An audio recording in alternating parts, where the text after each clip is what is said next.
So otukomye wali ng'ogamba nti wagenda ku university gaya kubuuza how much money do you pay for your tuition, who pays for you this and that. Kati omwami n'angamba I have no problem. Ngenda kukwatirayo. Nengamba nfunyemu omusama. Nfunyemu omugagga. Bulijjo gye nkola ki? Nsabirira. Omusajja nembeera naye nga ndi mukalubo nga saagala by'okunkwana. Nga mbeera awo byange. Oyagala kumufuula mukwano gwo? Just mukwano gwange natuuka n'ekiseera ne mga tufuneyo omuwala omulala. Funireyo mukwano gwo?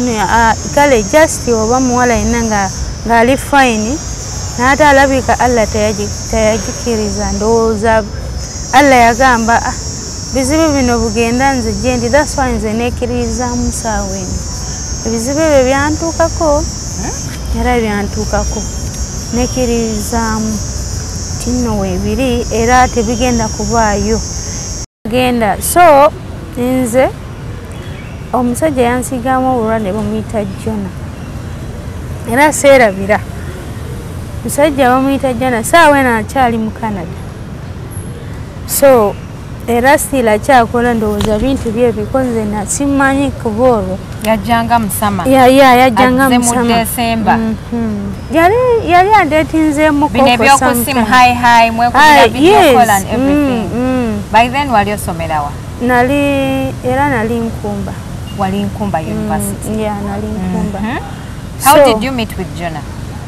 Kati we twali mu vacation nagendako gundi like when twali mu vacation nali njiriba nnyo okulaba nti no nebeezaawo obulamu yadde waliwo yali ansasulira mu tuition byakufa nasobola gireka wali omukazi omu omukulu nambuuza kufa naawe oyagala kufa oba oyagala mwana wo nemusawo gye yaŋŋamba nembagamba wabula gyemukola muntazise mu olubuto saagala olubuto kuvaamu saagala oba ki wabula kantuzaale netubeera waka nengenda ewaffe ngenda laba entaana ya maama wange ngenda laba ya muzeeyi ate nendaba n'oyooli nga binkwasa ennaku nga yandibadde anyamba ate naye yafa dda neŋŋamba Allah gumanyi byonna era bankwata n'ebifaananyi nga ntudde mu ntaana ya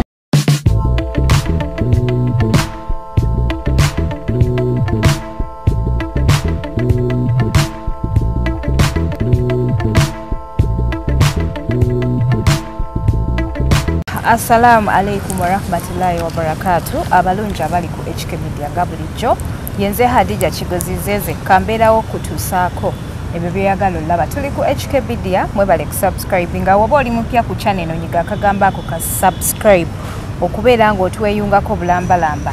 Olunaku olwaleero ndi ne mwana muwala ono bamuyita Shami wa Bobby. Abajjukira Shami last year we namukolako interview y'omuwala gwe basiga akawuka gwe nasanga nga ali ku age of death ng'agenda kufa nga ali mu depression azze olwaleero kusookera ddala okwebaza abantu abamuviirayo mu kiseera ekyo naye nga mu baamuviirayo kwe kuli n'omwami eyajja ng'avudde ku HK Media n'amulimba okumuwasa n'amulekera olubuto ate n'adduka emisinde ebintu ebyo bye mukola bannange bibi muswaza nnyo naye nga regardless we move njagala okubeebaza mwebale nnyo okutulaba mwebale kusubscribinga woba oli mupya ku channel nyiga akagamba ako ka subscribe okubeera ng'otweyungako bajjukiza nti programu eno ebatukizibwako bannaffe abannakyo T-Hub abantu abakozesa ku majaani ga Nakyo T-Hub bagennyumirizaamu nnyo ekitenkanika woba obeetaaze ng'oyagala okukendezaako ku kilos banoonyeko ku namba yaabwe y'essimu amajaani gaabwe gabuza appetite n'obeera nga tokyalya mufuuyiririzo nga ate kati tuli mu December muyina okukola figa kubanga guno omwezi gwaki gwazi vacation Christmas time it's a month of love abantu beeyagala ogendako ku swimming pool nojjamu olugoye ng'olabira ddala kyekyo. I know. So nonya kuba nakyo T-Hub bakuwe ku majaani gabo gakozeseko go gakolerawo tegalinda. Ojja kunneebaza oluvannyuma. Shami nsanyusa okukulaba. Nange nsanyusa okukulaba. Oli otya? I'm super excited. Nange. You look so great. Thank you. Salamu alaikum wa rahmatullah. Salamu wa rahmatullah. Weewale nnyo. Neebale nnyo. Era simana gyakugamba wabula gye nkugamba neyanzi byonna whatever you did to me kyali kintu kinene nnyo. If I will be even having money, but then so one okuleetera mu some gifts. Oh, really? Nenga sina. Yadde buzibu bukyaliwo ko naye nze ngamba Allah alinange nja kutereera. Obulamu butambula n'ate si bulungi. Wawonya tibbi? Buli kimu nawona bulungi. Wawona n'ensirimu? Era nze ngamba nawona kubanga oli oba tomugambye engeri gyandabikamu saawa eno tasobola gimanyi. Tasaategeera nti olina tasobola unless ng'ovuddeyo gwe nga ggwe n'omugamba gundi ndi wendi ne wendi. Kubanga neyakulaba ku HK Media last year n'akulaba essaawa eno tasobola kukkiriza nti ye gwe omuntu omu. Era yenze muntu omu naye era kati n'okubeera mutono ate ndi mutono lwakuba waliwo ensonga awo era olw'ensonga era still kati kuliko kuno ba subscribers abapya mu bufuzi enjagalo tuzeeyoko mu mboozi yo yali etya engeri gye wafunamu akawuka ka kasirimu abantu bakujjukire slowly. Abantu banjukire mu story ate n'abawala banjigiremu bakuyigiremu. Yes please. Saawa eno wendi nze nagikirizaamu nti nno bweri. So emboozi yange it was 2023 oba it was October no April there it was March April April. So by then buli omu kansubire mwandaba engeri gyanani nfaananamu nga ngenda kufa era munange abawala abasajja balimba nnyo.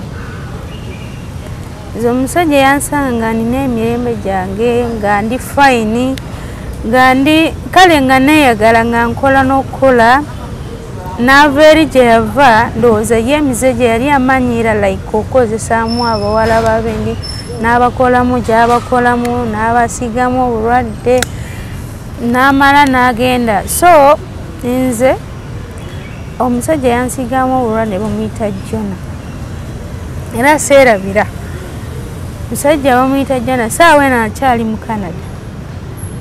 So era still akyakola ndowooza bintu bye bikoze na simanyi kuba olwo yajjanga musama yajjanga musama mu December.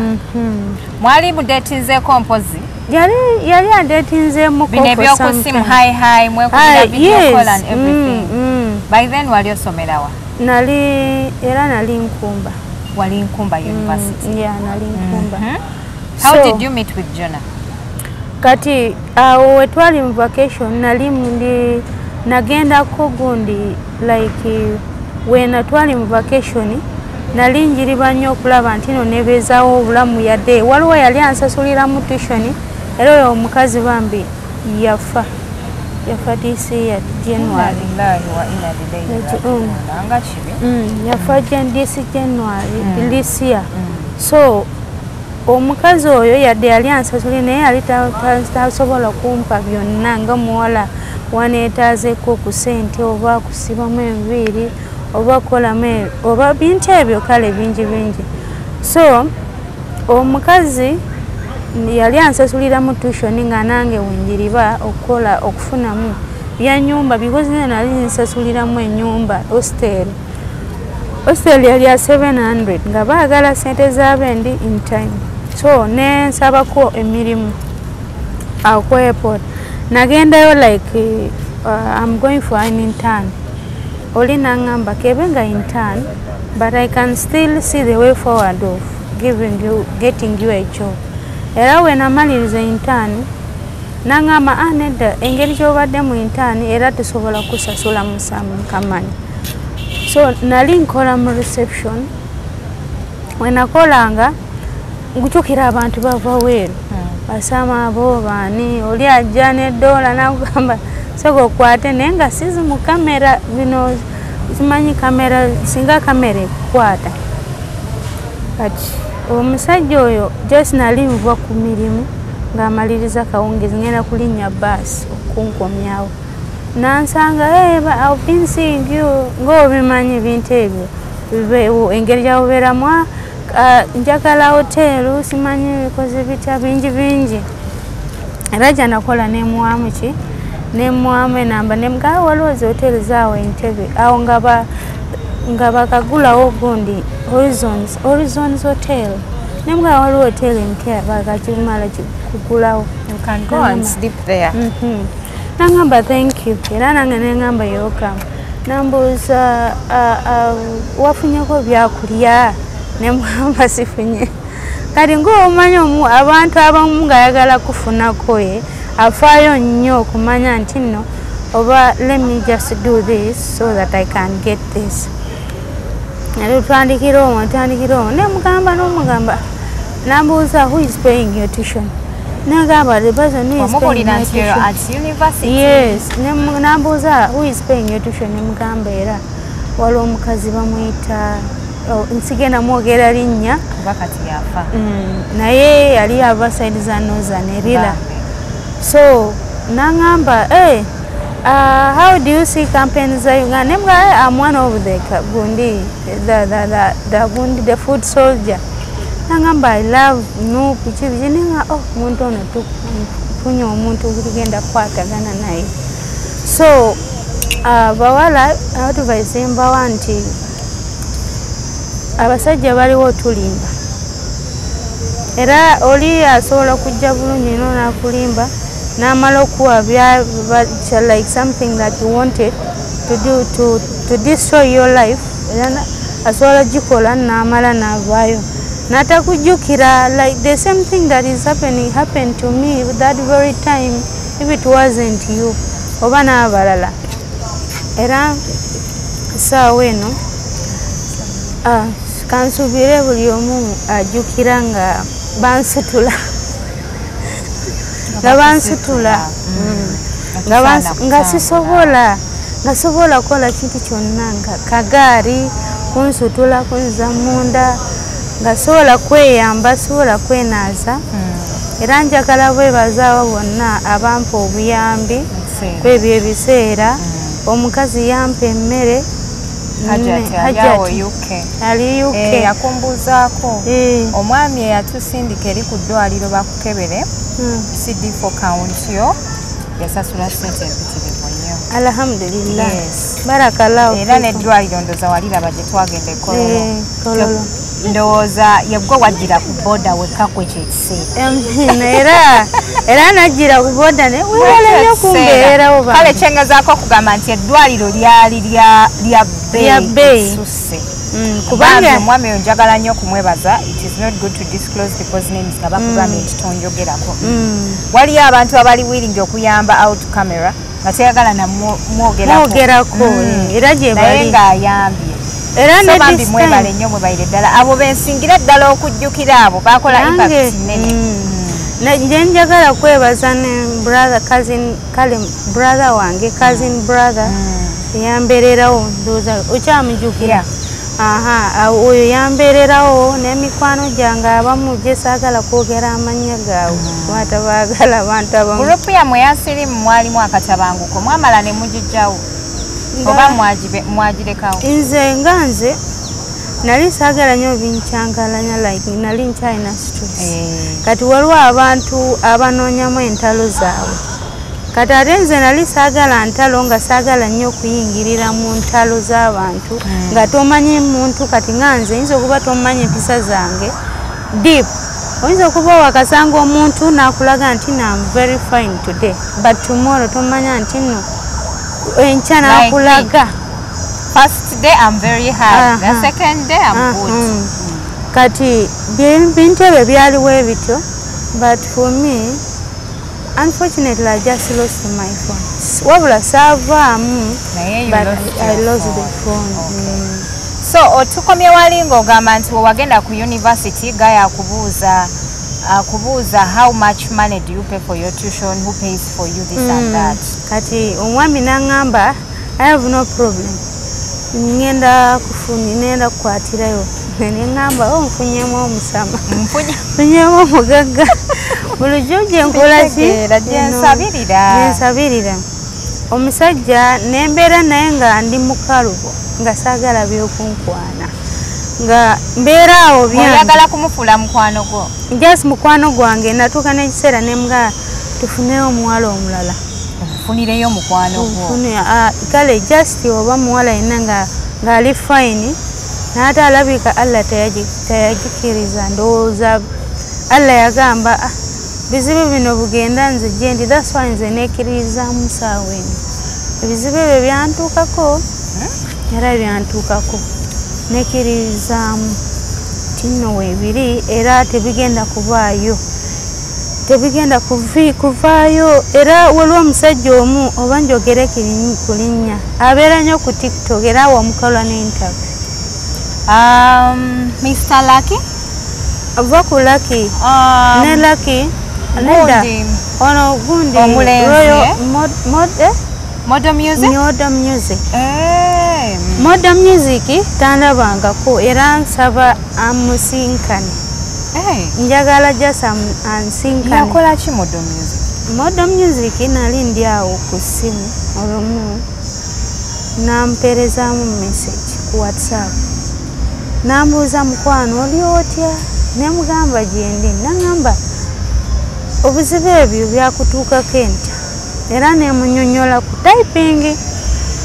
Nangamba olaba nange kala yampangako suubi nga buli wenda bantu mbadde simusuubira modo ate modo njagala nkusinkana. Very amazing. Zenja mukusinkanya modo bami musinkanaako modo nani natandika kubuulirira nga tetakumanyi tamanyi yagirabako Ekike Media yagirabako nankubira n'okunkubira ku WhatsApp nangamba singa nkomyewo Uganda ngenda kukulaba naye essimu yagenda neebula nga sinnaba namusinkana nga neewuunyiza bambi. Kale njagala nzeeyo ku mboozi eyo nkitegeere nange nagyerabira. Omusajja ng'akugamba kakusasulire fees. Nga nsasulira fees naye ate yansasulirako only one semester. Yakuwa sente mmeka? Yampa 1.8 era mu campus basasula 1.5 kati okumpa ebyo nansasuliramu n'ennyumba gye nali mbeera before okujja eyo gye nali gyewansanga. So we namukiriza omusajja saamanya nemugamba lwaki twekebeza wabula abawala mwe muwulirize. Omusajja yagenda n'agula omusawo lwakuba yali alina ssente. N'agula omusawo nabaleeta results nga ffenna tuli fine. Nemuga tuddemu neera netuddamu neera yeyakutwala mu ddwaliro lye yeyantwala mu ddwaliro limu yali saidize ya mu Kitoolo era still n'okwolwa ebiseera we namugambira nino tuddeyo twekebeje yantwala the same clinic era neyo clinic oluusi nagirabangako neŋŋamba Allah yamanyi nga gumenyese era n'omuwala akolamu munda era akyaliwo naye nagamba saagala ntalo njagala kubeera nga ndi oke. Tuli mu mboozi ya nnaku nammwe temusasa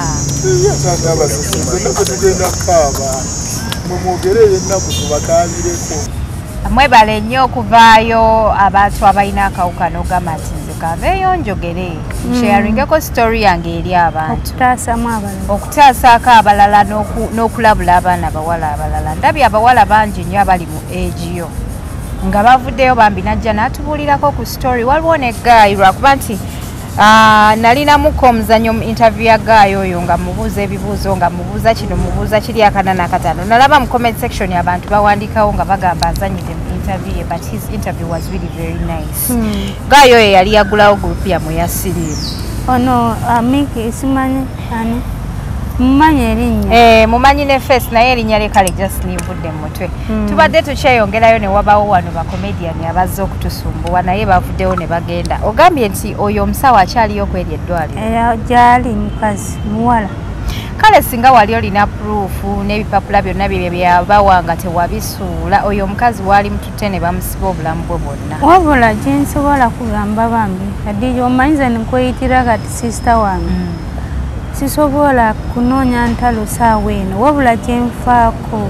No, I'm just saying nti singa kubanga era oyo omukyala asobola okwegaana naye singa oba olina risiti eri kwe yabakeberera nga cause kubako erinnya ly'omuntu akebedde oli yagitwala omusajja unless nga bakebeddemu ebitabo of which it's some good time suubira nga records z'eddwaliro bazitereka bwe batyo because we started in 2022 with that guy.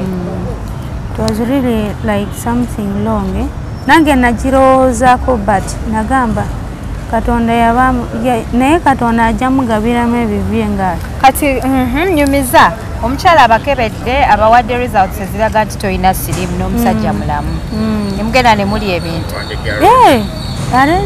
mwabirirawa era entebe omwo mu hoteri ey'ebbeeyi ey'abasama wabula baanamu muyina empisa embi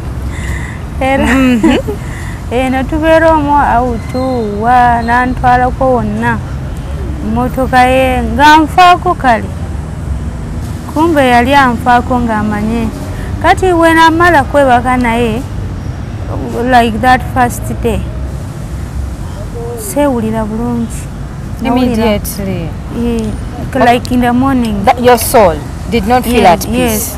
Wano wansi wano yannuma nnyo neebuuza kiki ekiri mu kunnuma neŋŋamba oba njagala kugenda mu periods kubanga even periods yali ennumadde semuwe neŋŋamba ngamba ngenzeko mangu neza okuba ekyo kiseera wali just ofunyemu ka hormonal change nedda si like I think that was the right time I was supposed to be on PEP. Yes. Nga sikimanyi because when adda newaka nali sikitegedde nti nooba kiki oba kiki nembeerawo nga kale nga ndi fine nga twogera nga tukola ki so what happened nali ndwalamu like senyiga mpewo bintu ebyo nemugamba negwe nga mpulira siwulira bulungi nemugamba tuddeyo oba ku ddwaliro nengendayo eddwaliro emu clinic nasindikirako sente nengendayo eddwaliro emu awo era nkumba ne bankebera nasooka negenda ku sigbe ne bankebera musujja simuyina typhoid simuyina nekiki ekinnuma nga ngwayo awo nga wayise ebbanga ki nga wayiseemu myezi myezi esatu naye nga sewulira bulungi so wenavaayo neŋŋamba oba ngenda eddwaliro ddene nengenda eddwaliro ne banzijjako omusaayi oli ne banzijjako omusaayi buli kimu kati kyekyanyamba saagenda Entebbe wano nagenda ku State House gundi ku Samiz bwe natuuka ku Samiz ne banzijjako gundi musaayi jjukira eri Samiz ya gundi oba ya parliament oba ŋŋambe nti no ya Uganda y'abamagye oli ne banzijjako omusaayi buli kimu ne bankolako so bakebera buli kimu naye omusajja nambuza olina koofu nemuganina naŋŋamba kale kyoba okola kwata akakebe genda owandulemu negenda nempandulamuko alabika yali mu myezi enaawo negenda nempandulamuko still the same man yampa sente okukola ebyo byonna so wenagenda ne banzijjako omusaayi musulo buli kimu okunzijamu negundo ekifuba musawo n'akomawo n'agamba Shami saawa eno toli fine n'asooka nanziza eno namugayogera n'aŋŋamba yegwe Shami nemugamba ye n'aŋŋamba wedde okimanyi nti nasooka naye tolowooza ng'okimanyi nambuuza watusooka wakoma kwekebera ddi nemugamba awo mu campus buli kumpi buli every year baleetayo abantu at almost the end of the semester abakebera abakola ki era even at the starting of semester baleetayo like baza bintu ebyo okwekebeja nemugamba era nakava kwekebeja omugamba otya nemugamba nakava kwekebeja nambuuza wekebere like are you the one who did it alone oba musawo yakukola wanemugamba twakolera mu campus bwinamu result nemugamba ninamu small receipt so nangamba jangu nengendayo like there were 4 basawus nga bandiko nebangamba tutugenda kukweka because we want you to start your medication wafuna akawuka and do you know anyone that you've been with nembagamba ye so wenakubira simu ono omusajja nemugamba bakwetaaga eno eddwaliro omusajja yagaana nangamba ndi bize simanyi ninayo meeting Kampala bintu ebyo bingi nemugayi oluki obadde ompatime ate ku luno oli mu kwebuzaabuza n'ayagala kuyomba kati nzaawo saagala nnyo okuyomba nenjijjako simu okujjako simu neddamu nemukubira nga tekwata until obulwadde yankubira yanteeka wansi bubi nnyo nga saasobola kutandikirawo medication because nali ntya nga ŋŋamba oba nfe kanfe so awo obulwadde yankubira era Ricky oba ye bamuyitani Ricky omulenzi ya Ricky yoyo gwe mbadde Ricky yakukubira esimu awo nga nkyali kali mu ddwaliro era munaye bawala mwekuume abantu si bangu oli asobola kuva eri gyava nakuwamu gyakuwa oba temufaayo ku iPhone oba sente oba amayumba banamufeeyo ku bulamu okubeera eno medication it is not easy nalabyeko Gloria abadde ku UBC naye nga naye agamba oba bamuzaala nako naye still yakyawa n'abazadde bubi nnyo kati nze saazaalibwa nako naye wabula oli yansiga whatever I meet that person one day what will I do so mwekuume bantu si balungi era biseera ebyo ewandeka era noddamu ng'onkubira amasimu ng'ompeereza obuyambi namwebale nnyo mwebalire ddala modo teyampa wabula teyampa gyeyampa wabula yampa amagezi modo yaŋŋamba muwala wange era yali ampita muwala wange naŋŋamba muwala nsondaba saawa eno nakuba n'ekifaananyi ayina akuuma yoyo kale neewuunyiza ayina akuuma bamutungawo enti yoyo yennyini modo yafuna accident wamukolako ne interview exactly kati yafuna naŋŋamba olaba nze saawa eno ntambuze nina kyuma wano naye still oba olina obulamu weebazanga Katonda kyoba okola beera ku medication era teri oli tasobola nakuvaayo oba muntu tasobola nakumanya nti noomuyina naye gwe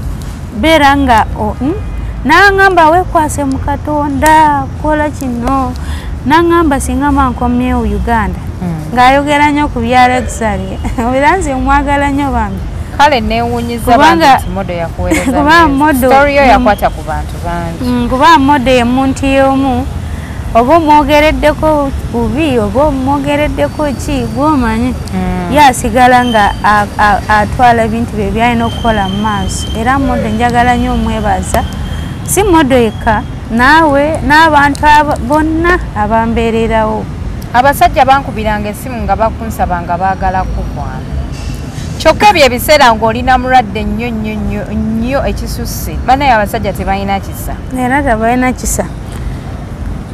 kisa. So from there nagenda nentandika okunoonyako nga sikulaba. I sent messages on your TikTok nga ndaba you don't respond. Kale nenkuvaako.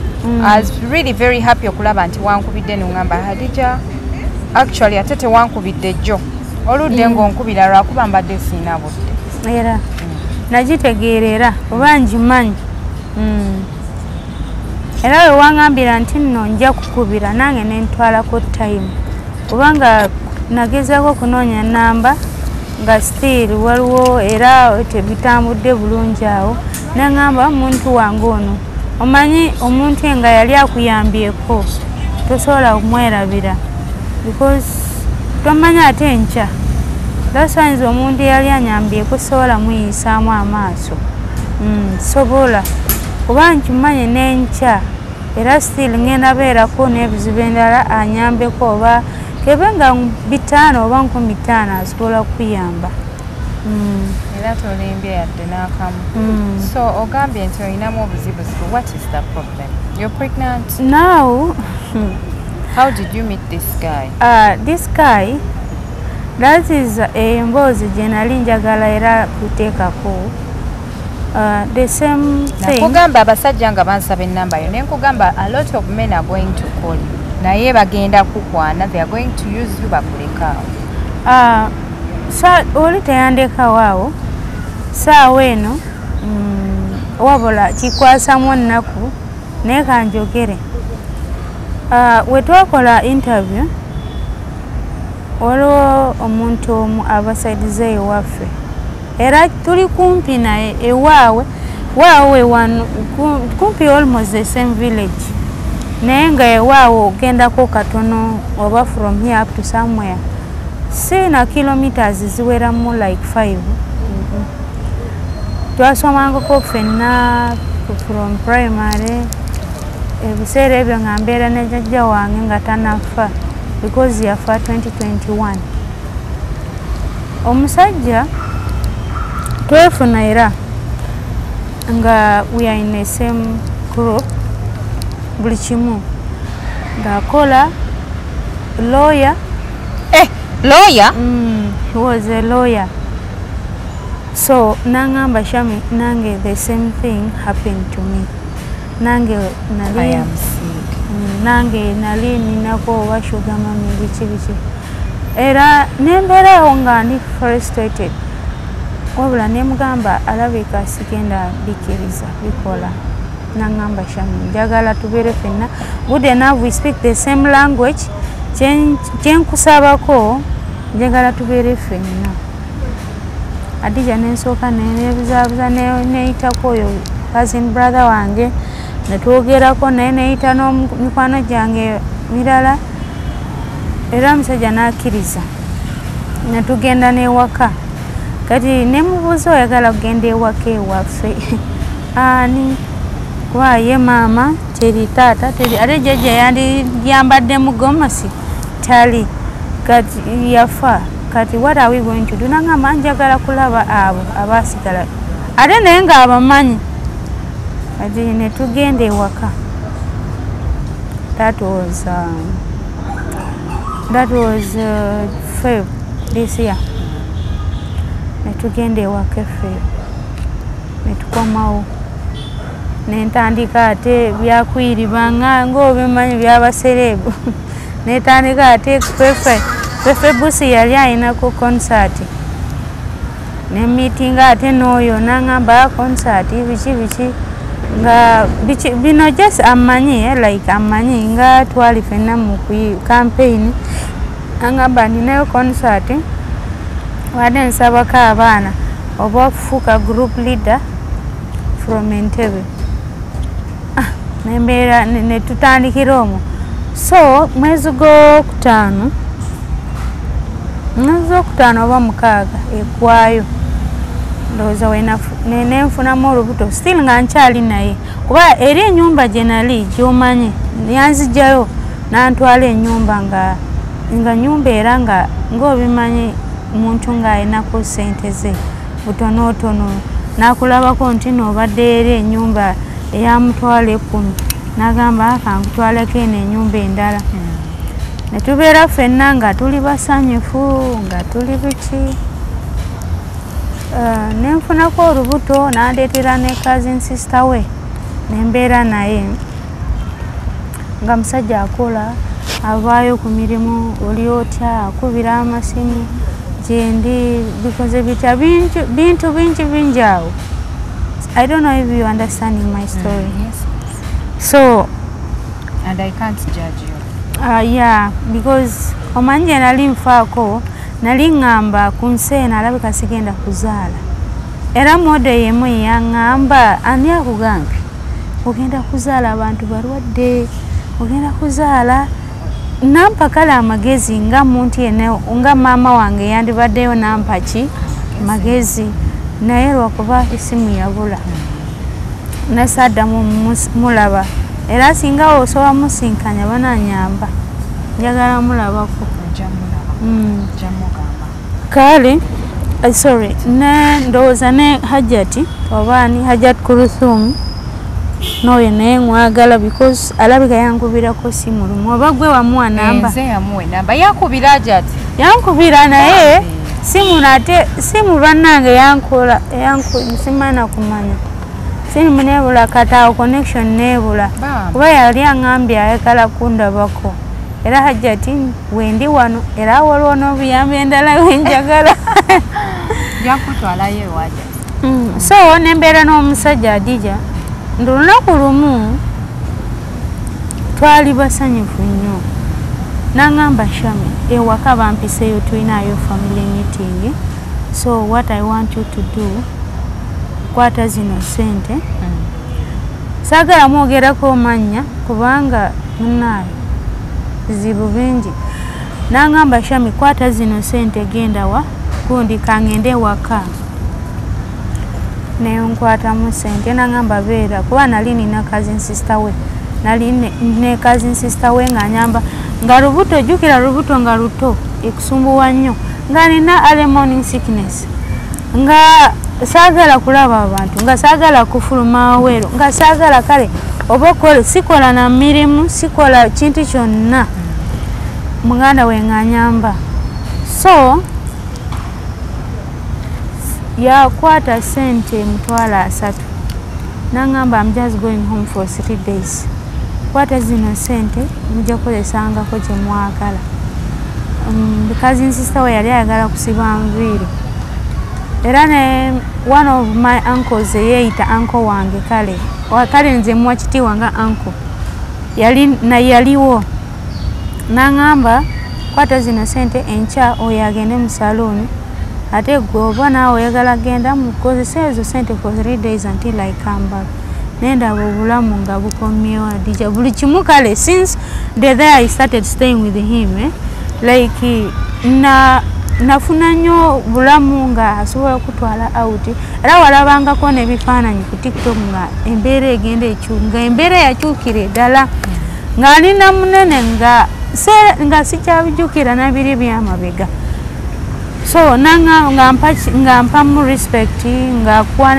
ng'akuwamu negundi like kuwabula nakugamba what if you don't take your medication ijja kubeera went you do this nga naawe tosobola yo bulwadde yali amaze nabwe ebbanga naye myaka 2 because twasooka netugenda mu ddwaliro ne batukolako buli kimu nga yateekamu ssente era ezo bbaluwa zonna weeziri kati ne basanga nti nno wimatch kuba nsinga yali temakinga nali sisobola obeera ne gwotamakinga naye akwongera ate mbi nnyo ng'osobola n'okufa yeno gye nalabye gye bagamba mbu HIV++.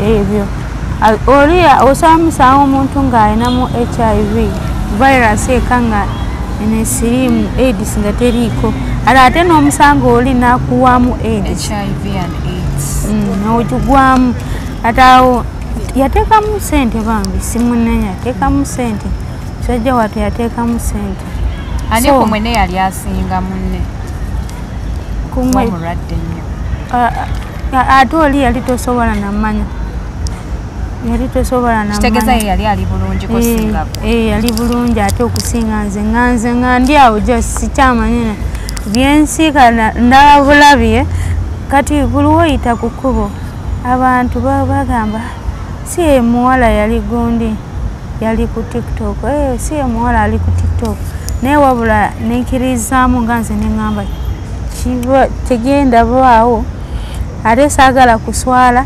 kanjikirize kyonna gye kiri so musajja nga tubeera naye bulungi n'atuwamu 3 mukole gye mwagala 3 days Khadija wali sawa nga 12 z'okumakya n'agamba omanyi mukwano gwange abadde alina kuntwala ewaka kapyola naye ewaka naye siinaako ki saagala kugenda agambye akyaluddeyo naye ate ffe tulinayo family meeting ya mangu nze kaŋŋende nampa sente muwerekeramuko n'afuna booda n'ensawuye documents ze zonna weeziri mu nyumba nga terinaako kintu kyonna kizibu kyonna nga mulamu so n'avaayo Entebbe okuva Entebbe n'ajja n'afunamu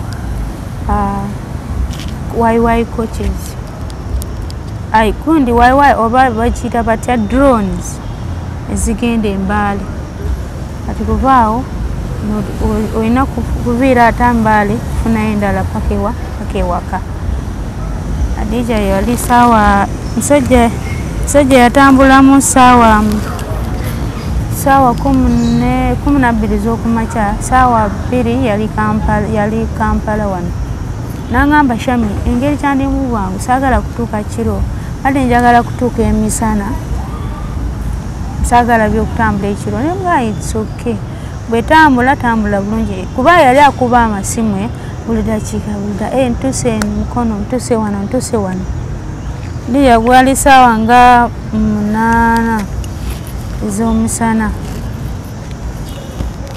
omusajja ngenda kuddamu kuba simu yange teyita sisita we nemubuuza sooka okubeko simu ya muganda wo ebadde ekinanga teyita kati nenjukira nti no waliwo essimu akatono era simu gyendinane kati wano kinkwata naŋŋamba naye osisaana nga tukubemu Airtel ye nemugamba tukubemu wabula Airtel esembeyo mai naŋŋamba tukube essimu akatono kati twakuba simu kuba saawa 7 ng'eteyita paka 8 paka kumpi 9:30 omusajja nga takwata simu nga simu eri teriiko ya MTN wabula eno ya Airtel si weekuyitamu kasimu akatono oli n'akwatamu simu yali tamanyi na Luganda bulungi nga ne Luzungu talimanyi bulungi nemubuuza njebaleko ssebo ng'ayogera Lusoga oba Lusaami naŋŋamba kale nnyabo naawe gyebaleko nemugamba kale nennyina eno simu eri ludda wa badde njagala kwogerako naye kuba yagava kunkubira simu saawa nga 6 ate tazzeemu okunkubira esimu kiki ekiganya naŋŋamba bantu bano bafunyewo accident naŋŋamba accident naŋŋamba ye nemubuuza accident yabaddewo saawa meka naŋŋamba accident saawa eno bali mu kutwala abantu Embaale Bifaaro yabafuniddemu Tirinyi Road ng'ogenda nemwabuuza kati amasimu kati simu eno wagijjewa nagamba badde tusitulamu abantu nga tuteekamu ambulance esimu neggwa ku gundi nengironda wabula ngironze lwa nsonga njagala bantu be bakube ku simu nembagamba ku nsawu ye mulimu gundi zino wayali atwala lugoye luwe gundi gawuni ewaka nemuga waliwo gawuni naye alabika gundi kweri mujjaka tulaba nambuuza era musajja wenzijja eno simu abadde wenti ne wenti nemugamba yeye Nemuga kati how am I going to make it? Nangamba obula kyobomanya bamututte mu ddwali. Nangamba nze ngenda kulinya nange ambulance kubanga bampadde gloves situlamu bana abantu. Kyebanzirika nenzirika kuntwala mu ddwaliro. That was August now. This very year. Samugamba ono kuba sister we yali ayoza engoye ng'ali mu bathroom ng'ali mu kooza ng'ali busy. Oyo samugamba kati oyo yali ava kwanika engoye n'aŋŋamba shamusewulira bulungi eringa waliwo kyengenda kuwulira. Olede nga nze nawedde dda. Nawedde dda kuba we nagezaako okwogera na faintingirawo. Njukira olubuto. Lubuto ekyali luto. Lubuto yali mu myezi 4 egenda wera myezi 5 mwezi gw'omunaana. Kati ningamba ngenda tandikirawo. Kati kuzina esente yetulekera. Bantwala ku ddwaliro mu clinic first aid.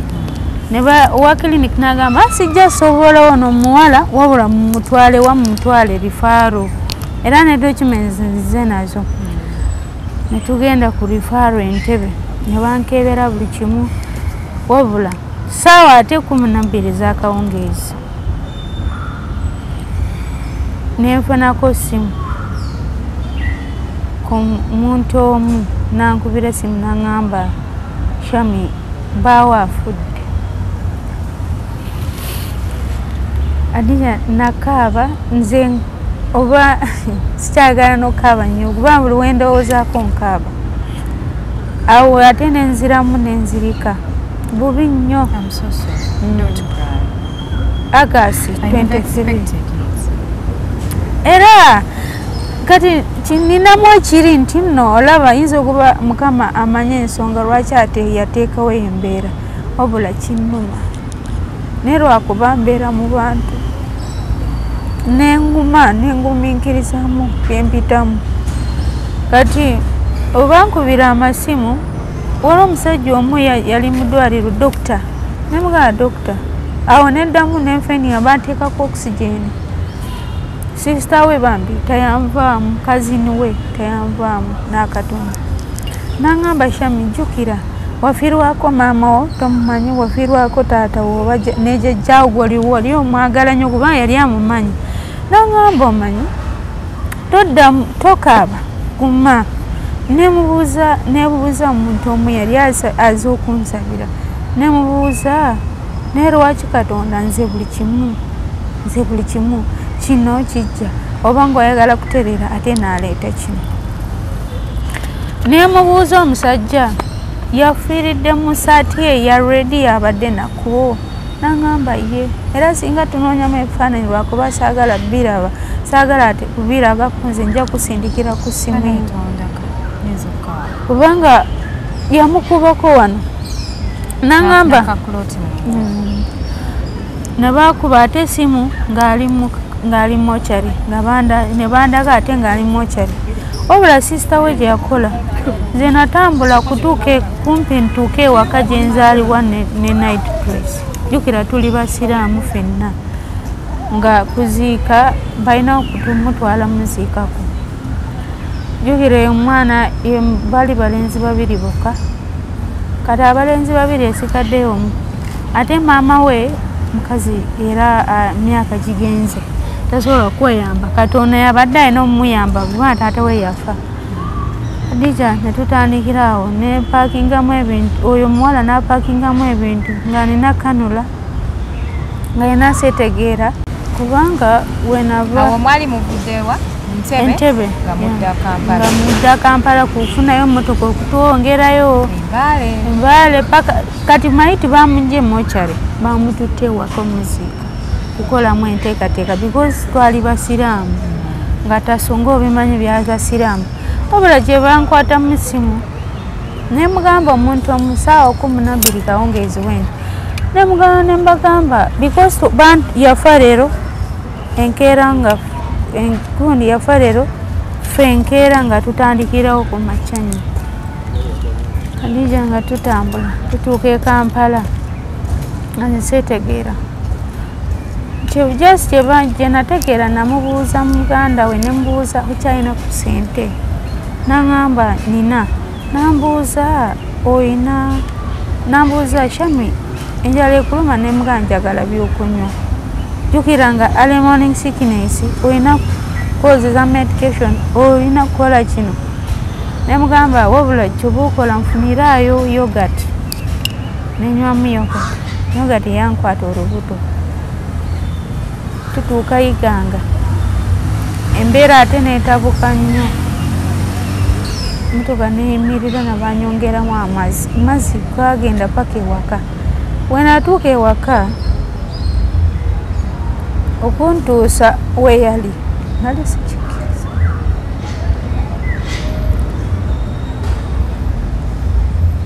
eno ekyabaawo naye nali sikikiriza nze nga nze omuntu eyakulesemu ku makya ate nowulira nti no akoze kino wabula omuntu omu naavaayo naŋŋamba Shami tokaaba nnyo wabula gyoba okola nsabire saba Allah nali nyambaddemu esheriya naŋŋamba gyoba okola saba Allah ajja kukola ki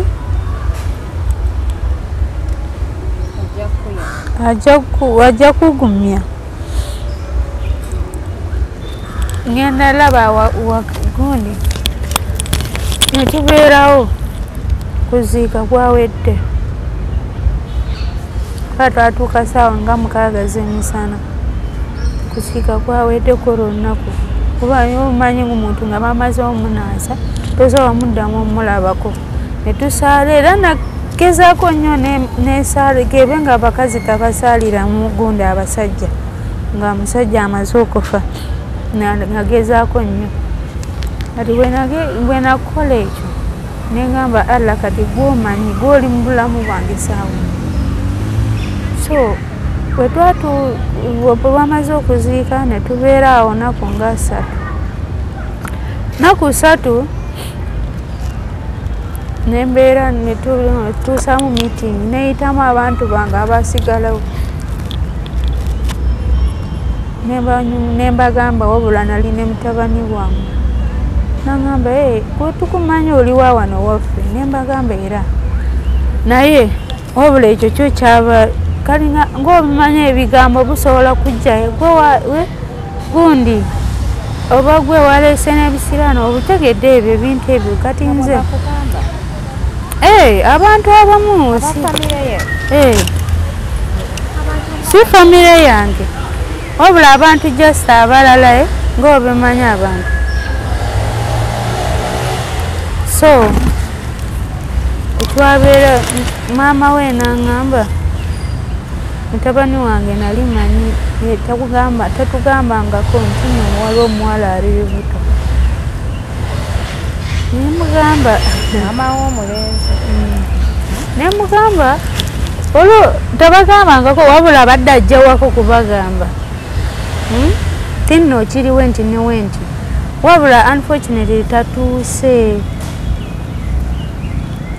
naye nga ye already sister we kazini we yali already akimanyiko kati senga w'omwana kitegeeza ye yali asobola okubakakasa anti oli yali kazini kati senga w'omwana bambi n'akasaamu n'akaaba n'okukaaba nagamba mumanyi engeri gyambonyaabonyemu okutuuka wane waka kati awoyo ne mugamba biveeko nze ndekeraamu olutalo kati ngenda lulwana kati byakufa ngenda sobola gireka wali omukazi omu omukulu nambuuza kufa naawe oyagala kufa oba oyagala mwana wo nemusawo gye yaŋŋamba nembagamba wabula gyemukola muntazise mu olubuto saagala lubuto kuvaamu saagala oba ki wabula kantuzaale netubeera waka nengenda ewaffe ngenda laba entaana ya maama wange ngenda laba ya muzeeyi ate nendaba n'oyooli nga binkwasa ennaku nga yandibadde anyamba ate naye yafa dda neŋŋamba Allah gumanyi byonna era bankwata n'ebifaananyi nga ntudde mu ntaana ya muzeeyi naye nabagamba mugjeeko era nababijjako byonna ne mbikwasa mu Allah kati awo ntuuse wiiki emu wiiki bbiri nina okudda e Kampala nga sina kwere transport wabula eri simu musajja eyafanako bagimpa kesimu akatono gyenkozesa saawa eno era sinaako smartphone era nayoko kayatika ne still nkozesa nenamba endala kati kutuuka okudda sinaako transport waliwo omusajja omu nemugaa ninako simu gyentuna kuba nali ninako simu nemugaa mpaamu kya sente zompa okutambula kuva wano waka oba nali nkooyo okulaba zino entaana oba ng'oyagala kwambuka mu lusuku lwewaffe olaba entaana olaba ennyumba ya muzeeyi yatulekeramu gwe nabonaaboneramu nze nga nze omuntu omu ne jjajja wange omusajja nampamu sente yampamu 7,000 nagamba lwaki otunda simu eno ku bbeeyi layisi smartphone nemugamba gyompaamu gyompa nentambula nemugamba sisita we obula sigenda kusobola kuddayo naawe nyamba beera waka ebintu bye byenina ngenda kusindikira kyaba asooka nambuuza shano kituufu ogenda kundeka onaabaawo nga gwe omuntu nga nkitegeera like I know what you're passing through ate I'm the only person who knows what you're passing through nangamba nedda nemugamba nedda sigala kati embeera gyengendamu ngenda kutoba ogwo womu awadija netandika okunoonya namba nengamba Allah singa nfuna ku namba yo ojja nnyonnyolemu abantu bakwatireko anti abankwatiro kati tubeera omusajja eyo nsawe waliwo resiiti y'ennyumba ola musajja tubeera nyumba ya $2,200 naye nga masanyalaze weesasulira wekka $2,200 endala olina kusasula mu mazzi because it was a self-contained room nga buli nga erabikana bulungi era gwe ndiko kati. How much do you pay for that house? They were paying 200,000 plus this 40. That's 240. Kati nenkomawo Kampala October gundi September negwako October gundi yasasula kuba weri awo receipt yasasula kuba gw'omukaaga 7 8 9 we yali asasula bulungi nga teri byakweyombya bikoze bitya nga tuli fine nga asobola nga ayagala mbe tubeere fine kale yadde embeera eri kweri naye tubeera nga tuli basanyufu nkomawo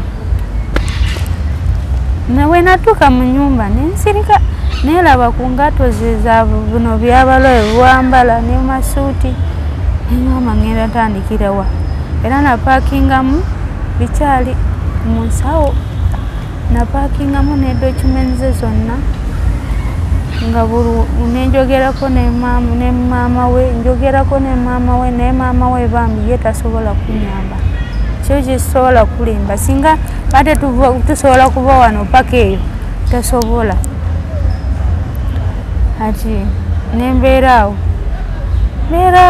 gaasi nina nga buli kimu mmere eri ekyali wenatandikira kati wenatandikira nina okuddayo mu ddwaliro wengenda ku bino wengenda mu antinento jukira ng'oli mu medication eyo they have to be checking like a baby everything nga oina natandikirawo nze when the pregnancy was 2 months because nali bubi nnyo yampisa bubi so ngenda mu ddwaliro musawo nangamba lubuto eri fine nenze nga nze manye ekindiko manye ekintwala kati kyebanvaamu nenjogerako ne musawo omu nemunyonyolamu bempitamu nangamba ekigambo kimu nangamba if you stress the baby inside your womb you will lose it.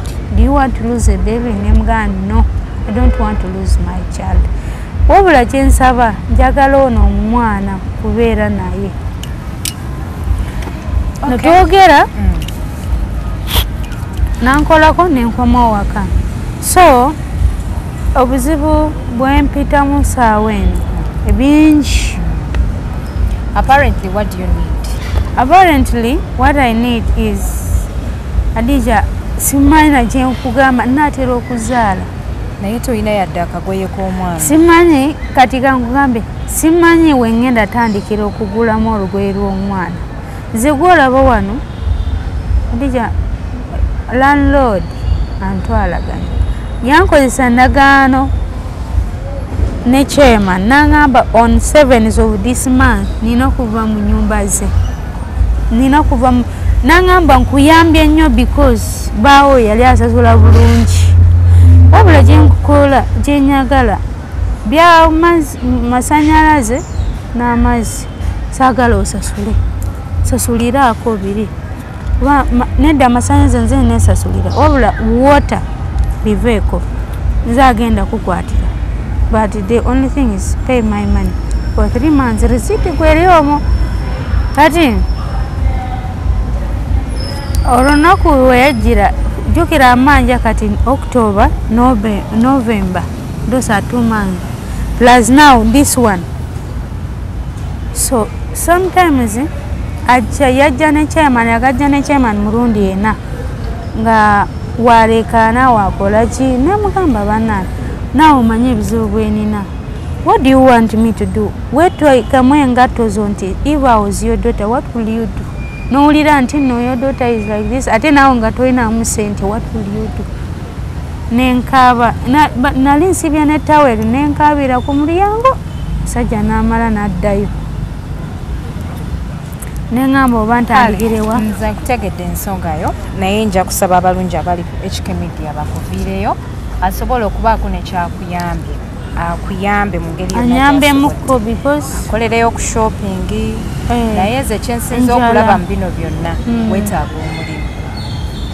Mirimu yona linjirina naye wabula kweno stress yenna mirimu netuuka nefa nali nkola mirimu yatuuka nefa nga muyindi tayagala muntu awanda nze nali mpanda nnyo nakajasi yakamala kikakanamuko nga nina early morning sickness nga buli kimpisa mu maaso like perfume nga nsesema omuyindi natuuka kiseera nagamba I don't need people who are pregnant what were spitting blood agundi saliva anyhow emirimu gyo lwa stress eno wenagendera ewaka kuziika mirimu webagabira so nali nkola nga nze omuntu kati wenakomawo nentandika nze ntegedde ensonga yo ngenda kusaba abantu abali ku media wano bakuyambeko oyo abeera asobodde era yabeera asobodde abalina obugoye bw'abaana munoonyeeko abalina kutuwa ebintu by'abaana obugaali engoye z'abaana obugatto I'm here look for me nja kuba nkutuusa ku shami ono bulungi nnyo naabo abasobola n'okunyambako jasi okunsasuliramu wembeera kuba Adija sisobola kuddayo ewaffe ekisooka nagamba mwana wange oba nzaala nensula naye wensula kambeera n'omwana wange oyo ono omwana gati bwa Luganda gyendi sisobola kubeera nga singa nali mulala singa nalugjamu wabula nagamba ngenda kutoba nalwo. Kale abantu basomere ku namba yo namba yange okukubira ajja kukuba Adija saawa eno sakwala namba yange ku mutwe oba onyabeko ku nsawo naye waliwo omuntu omu gwe njagala mweyanzayo gundi Karo Kasiita. What did she do? Karo wenava ewaka nabeeramu like 1 month yeah nemunyonyolamu ensonga zange era nanguliramu wamusangawa kale ebintu bya Karo byo ng'obimanyi nankugambye nti no fefe yambitiramu nangamba ninamu nakutwala ewa Karo Kasiita. No, it was like this yali ayinamu concert eri 074 35 19 052 era ejja kuleeta amannya Chebet, ejja kuleeta amannya bya Chebet. Era eya MTN nayo nsome. MTN eri 078 ate ng'ogambye togimanyi. Ya MTN gye mmanyi ku mutwe. Okay. Ya Airtel ye tolaba eyo Airtel. Okay, gisome. 0788 72 71 32. Still ereta the same names. Kati bambi eshami ali awo bwatyo embeera gy'alimu mumuyambeko musuulireyo kye mumusuulira. Abantu b'oku HK Media twabamanyiira we mujja wano nga mukaaba bantu nga babawa ssente nga ntuuka okubeegayirira jangu weebaza abantu temwagala kujja. Nalabye omuwala ono eyazze ng'akaaba amaziga kadaama mwamuwadde obuyambi buyitirivu kye sinnaba kumukeberako kumanya oba yamazeeyo ebbanja naye nga nkakasa yalimaze. Mwebale nnyo okuyamba naye bwe babayamba mufuneko obudde mukomewo mwebaze ku bantu. Nze ndabika yenze omu mu bakyala oba ba YouTubers ab'enjawulo akuleta wano ate n'osoma n'ennamba ye. Ba content creators abalala tajja kukkiriza soma simu. Okay, Karo Kasita obadde okyanyumiza. Karo Kasita omufuna Fefe yali ayinamu last year. Oh no, this year mu bazaar. Was it January nga ndi fine. Yali ayinamu bamuleete campus nga ayinamu bya bazaar ebyoku welcoming mu new students at school. So jukira saha King Saha Fefe bana ababaze kisabo bonna twaberanko fena mu campaign bya Kyagulanyi. So Fefe yali yampa enamba ye ku biseera ebyo byakuba mu muganda w'embaga nangamba mwana mu following ne mwampa ku namba yo. So wenabulwako ku namba ye buli kimu ne kigenda. Now one day olaba wenfuna omukisa najjaawo ku nkumba jukira mbeera kumpi n'enkumba neyingira munda. Fefe yajja saawa nga 4 okuyimba nengamba funyeko waneno omukisa nengenda we yamala okuyimba wepa nemugamba asikari omuguba abasikari bamumanya abe campus nemugamba njagala kulaba oyo omusajja ne bangamba it's okay jangu tugende era nze nzeka abantu alayo nemugamba Fefe yenze Shami wa Bobby nagamba Shami nga wabula nambuuza lwaki esimu yo tekyayita nemugamba ng'obimanyi bya gundi nangamba kale netwogera nangamba kankuwe ku namba yange tujja kwogera. Fefe tayali mu buyi. Fefe nampa time. Fefe okumpa time nangamba nkubirako enkya saawa wezi era we yatuuka saawa ezo nga nno bino byonna nga tebinaba kubeerawo like azin kufunamu obuzibu nga tukyali fine era nali naye we nagenderako wa Fefe nagamba nemukubira Fefe Fefe nangamba ninayo nimukutegeteka mwezi gw'okutaano ninayo concert we kundi conference day nangamba jango piki gundi encha ali mu encha yali alina kubeera ne conference nangamba jango Kampala onoonyeki otwale mu t-shirts abaana bagenda kwambala encha. So kati mwasinkana mutya ne Karo Kasita? Karo Kasita twasinkana mu press conference ya Fefe era nze kenyina I approach to her nemugamba Karo do you know me nagamba nedda sikumanyi nemugamba yenze Shami wa Bobby nagamba Fefe wama kwogerako nnyo nemugamba yenze nampa enamba ye kati enamba ye negisavinga. So when I savinga you kept on asking I kept on like kubeera naye nga bizibu byonna tebinaba kuntuukako until October until bizibu bino omwezi gw'omunaana kuntuukako 9-10 we namukubira esimu nambuuza rubuta kati eri mu myezi ki nemugamba era bambi yesi muntu mubi yampa time nagulamu bugoye obutonotono nangamba sisobola kukwatira byonna wabula gye bankukwatidde